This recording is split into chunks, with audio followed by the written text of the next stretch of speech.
Team Hochberg. Hey, everybody. 855-56-DAVID, 56david.com. What's doom spending? Doom spending is when you are so depressed and you're so in debt that you continue to spend, which is the craziest thing. It's a real thing? It's happening? I saw it this morning. You know, I do extensive research on the train in as I'm driving in here. Nearly 96% of Americans are concerned about the current state of the economy. Shocking. Still, more than a quarter are doom spending, quote unquote, or spending money despite economic and geographical concerns. So there you go. We're completely over our skis, and people, in order to make themselves feel better, instead of going for a walk or maybe doing yoga or maybe volunteering at the Salvation Army, which is a great organization, they're going out and spending money they don't have on crap they don't need. For people who really don't want to get a gift because they don't need that gift either that you're buying for them. And it's just ridiculous. Putting it on credit, too. I never heard of this until this morning. Doom spending.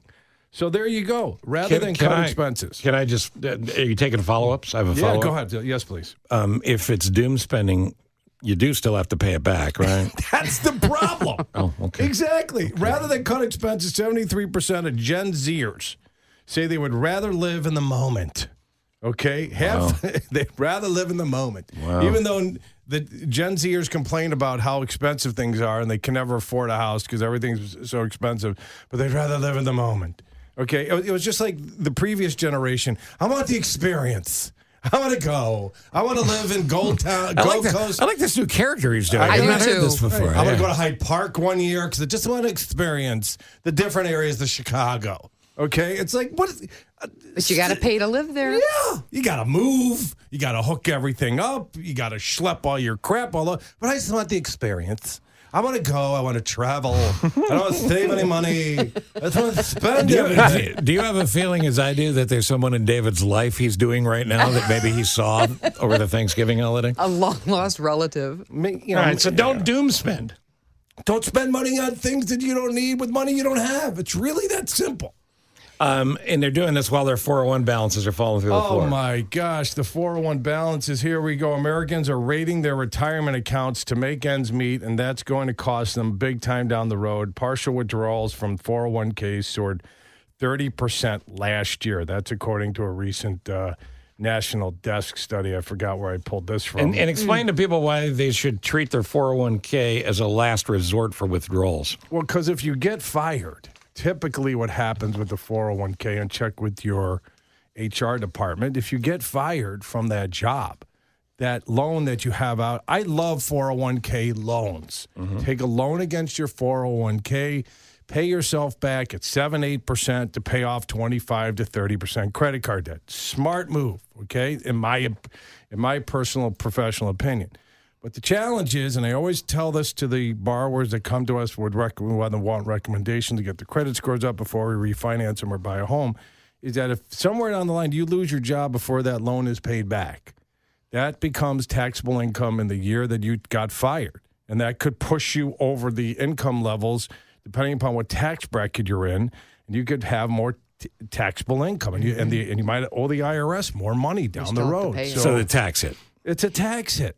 Right, along with the fact that you're blowing up your solid savings implement you could probably have. And the only nice thing about I didn't mean to cut you off. I'm sorry. No, go. The only thing nice about borrowing against your 401k is because you're paying yourself back at an interest rate, and it's coming out of your salary check every single month or week or biweekly, however you get paid. You're paying yourself back at an interest rate. Great, and you're paying off higher interest rate debt.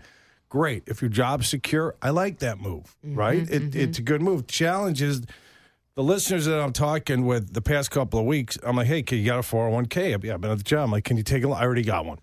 And then they have $40,000 worth of credit card debt on top of that. And then they've got 2 kids in college. It's costing them $60,000 to $100,000 a year to send. And then they got 2 kids in private school at 15 G's a year, to send them to private school. And then they got the kid in travel hockey. That's another 10 to 20 grand. Well, maybe I'm not defending anyone who makes dumb decisions here, but maybe they've seen too many reverse mortgage commercials and they think there's reverse debt.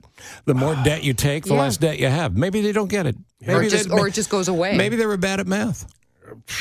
I feel sorry. I really do, because some of these are hardworking listeners. A guy I talked to is making $485,000 a year. Okay, so I'm like, all right, let's break it down. I got 2 kids in college, good colleges, very expensive. How much are you making? $485? $485 a year. Okay, And he's in financial trouble? he's not. He's redlining. Okay, he's absolutely redlining right now. Okay, he's in a $1.4 million home. He's got 2 mortgages.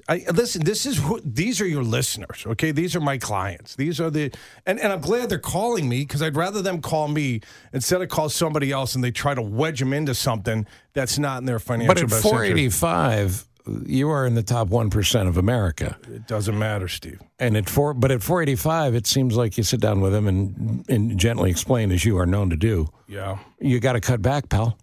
He's got an $800,000 first loan. He's got a $370,000 second loan, so he's at 1.175. He's in a 1-3 home. He doesn't have any equity in his home to take any more out to pay off debt. He's got a 401k loan, 2 kids in private school, 2 kids in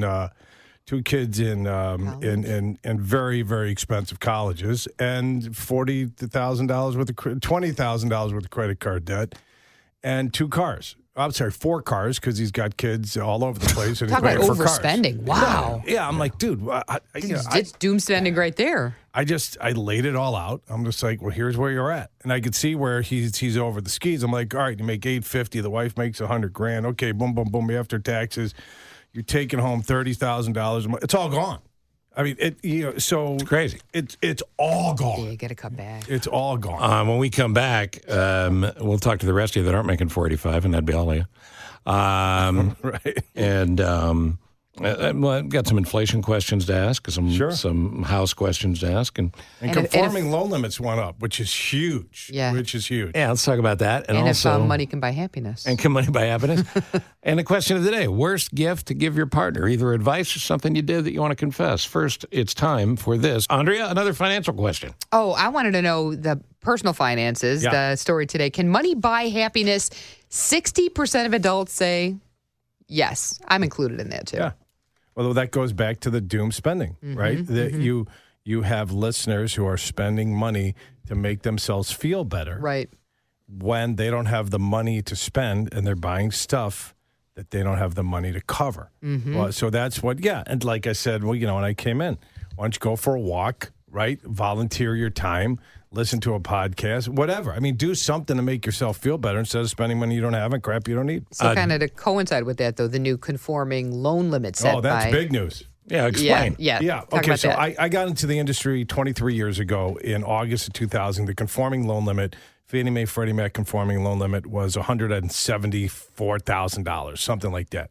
And this is how much you could borrow. This is how much you could borrow. Ceiling of okay. With the Fannie Mae and Freddie Mac loan. Okay, so Fannie Freddie loan. They just announced it earlier this week. It shot up to $766,550, which means you could buy a home with 3% down, a $790,000 home next year, and finance 95% with the $766,550 mortgage. 2 and 3 unit, 4 unit buildings or properties are also up, and you could buy those with 5% down now. They completely screwed that market over a couple of years ago, and now are fixing their problem. The 2 unit is now 981.5, the 3 unit is 1.186, and the 4 unit is 1.474. So that's the conforming loan limits. That's the max limit loan limit that you could get for a Fannie Mae Freddie Mac conforming loan without going into a jumbo, which is larger down payments and more restrictions. FHA, this is even bigger. This is the cosigner deal? No. The FHA, that's next. But the FHA increased their limits to $498,257 on 1 unit buildings, which means you could buy a single family home for $516,328 next year and only put down 3.5% to get an FHA loan. That is So they're trying to get the housing market moving. They're trying to stimulate the housing market, and this is a reflection, guys, of the increased value of homes that we've seen over the past 12 months. It's always a trailing average, so they look at this year's number to figure out what next year's numbers are. And I saw one other thing. Fannie Mae is going to report new home sales at the lowest level in a very long time, I think in more than 20 years. This year now, we will have the lowest home sales turnover because of the higher interest rates. And that's why we're in trouble in Cook County in the city of Chicago. It's a joke. Right? Just completely constipating the process of moving buildings. It's going to be a big problem and a year moving from now. homes. FHA permits on co-signing. Yeah, so FHA allows you to co-sign, and this is important for our listeners to understand. You could have a non-occupying or co-borrower, but the co-borrower has to be a family member. On Fannie Mae, Freddie Mac conforming loans, you get anybody you want to co-sign for a loan, but on FHA, it has to be a family member. And don't get cute, because I've had a situation where somebody said that their great aunt was going to do it, and we had to show birth certificates. No joke. From the early 1900s. Now, go to I'm not kidding. This is like 20 years ago. This happened. Like the mother, there were three sisters, and they were all like 80 years old.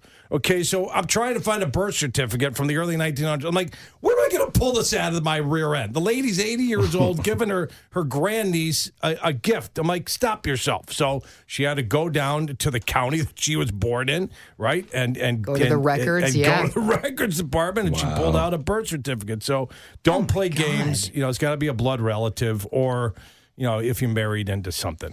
Dave in Crystal Lake wants to know if inflation's doing better, like we keep hearing it's doing better, why am I not seeing that in my Roth IRA? Okay, well, you have to talk to your financial planner who's or your company or whoever. Because it depends on what they're invested in. Yeah, I mean, it depends what you're invested in. I will tell you this. I just started my 18-year-old, who's a freshman at the University of Iowa. She had $10,000 in her account for busting her rear end over the summer, babysitting and being a camp counselor. We put $4,000 into an S&P 500 fund, and we're dollar cost averaging $100 a month. She's like, Dad, you took $5,000 out of my bank account. I go, yeah, it's $5,000. I'm like, stop yourself. Worry about your classes, and it'll grow. Yeah, I'm like, you want to be a millionaire by the time you're 65? She's like, yeah. I'm like, then don't worry about it. Then what's the next question out of her mouth? Dad, are you a millionaire? I'm like, you concentrate on your books and worry about that. That's my money, not yours. Hey, real quick, PMI, is that still a thing, a problem, an issue? No, okay, private mortgage insurance. People hate private mortgage insurance. It's like knocking on your door to pick up your daughter and saying, hi, I'm David Hochberg, I have gonorrhea, right? Everybody wants to run from it. From PMI. It's the greatest. It's the greatest thing in the world. It enables you to buy a piece of property for little down payment. I love your confidence on your ability to do your job and your business when you throw that in there. Well, yeah, it's a good analogy. People understand it, right? It's a great thing when used effectively. Enables you to get into a house and ensures that you're going to make the payment until you get to a lower loan to value. Nothing to be afraid of. Okay. It's a part of the monthly payment. Nick, we'll get to your. I've got Nick's caller idea here on worst gift to give your partner. I don't want you to have to hold on forever, Nick. But David, before you go, worst gift to give your partner. I gave my wife after she returned all the other gifts. This is 10 years in, so this is not like a rookie marriage advice move here. This is after you've been in at least 10 years. I got her a gift certificate to her. Because everything I bought her, she brought back. So I got tired of shopping. I'm like, hey, here's a $100 gift certificate over at whatever. Go, knock yourself out. She got pissed. Yeah, you didn't put any thought into it. I can't believe it. There's no emotion. No. I can't believe you didn't even think. That's not very thoughtful. I'm like, for love of God, everything I bought you hated. So here, you go take care of yourself. Right, $100, is that it? Then I got the $100. I'm not worth more. I'm like, jeez. I'm walking into a wall here. Welcome to a new syndicated series. David Hochberg hosts I Can't Win This Argument. This game's slowly turning into from worst gifts to get your partner to what dumb gifts men have given their girlfriend. There you 100%. go. Okay. 100%. All right, which all change the the worst wording. gifts come from the husband to the wife or the boyfriend to the girlfriend. That's why, that's why you may want in on Nick Gale and I. Our business is, whoops, I forgot. It's kiosks at every exit where you roll in, you can buy stuff and bring it home. At the mall. Great idea. Thank you, David Hochberg. 855-56-DAVID, 56david.com.